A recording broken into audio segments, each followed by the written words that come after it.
ಕರ್ನಾಟಕ ರಾಜ್ಯದಲ್ಲಿ ಕಾರ್ಯಕರ್ತರಿಗೆ ಮೋಸ ಮಾಡ್ತಾರಂತ ವ್ಯವಸ್ಥೆ ಇದೆಯಲ್ಲ, ಇಷ್ಟು ದೊಡ್ಡ ಸಂಘಟನೆ ಅಪ್ಪ ಮಕ್ಕಳು ಕೈಯಲ್ಲಿ ಇಟ್ಕೊಂಡ್ಬಿಟ್ಟಿದಾರಲ್ಲ, ಅವ್ರು ಹೇಳ್ದಂಗೆ ನಡೀತಾ ಇದೆಯಲ್ಲ, ಇದನ್ನ ಪ್ರತಿಭಟನೆ ಮಾಡಬೇಕು ಅಂತ ಇಡೀ ರಾಜ್ಯದ ನೊಂದ ಕಾರ್ಯಕರ್ತರ ಅಭಿಪ್ರಾಯ. ಸರ್ ಯಡಿಯೂರಪ್ಪನವರು ನೊಂದ ಕಾರ್ಯಕರ್ತರ ಧ್ವನಿಯಾಗಿ ನಾನು ಚುನಾವಣೆ ನಿಲ್ತಾ ಇದ್ದೀನಿ. ಸರ್ ವಿಧಾನಸಭೆಯಲ್ಲಿ ಯಡಿಯೂರಪ್ಪರು ಇನ್ನೊಂದು ಮಾತು ಹೇಳಿದ್ದಾರೆ, ಏನಂತಂದ್ರೆ ನನ್ನ ಕೇಳಿದಷ್ಟು ಧೈರ್ಯವಾಗಿ ಮೋದಿ, ಅಮಿತ್ ಶಾ ಮತ್ತು ನಡ್ಡಾ ಅವ್ರನ್ನೇ ಕೇಳಿ ಟಿಕೆಟು ಅಂತ ಒಂದು ಮಾತು ಹೇಳಿದ್ರು ಸರ್.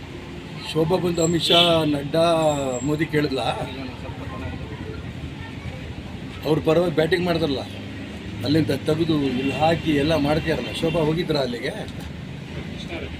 ಶೋಭಂಗೆ ಹೇಳ್ಬೇಕಿತ್ತು, ಬಾಮ್ಮ ನೀನು ಇಲ್ಲಿ ಡೆಲ್ಲಿಗೆ ಬಂದು ಕೂತ್ಕೋ, ಎಲ್ಲ ನಾಯಕರು ಕೇಳು ಅಂತ ಅಂದ್ಕೊಂಡು ಶೋಭನಿಗೆ ಹೇಳಿದ್ರಲ್ಲ.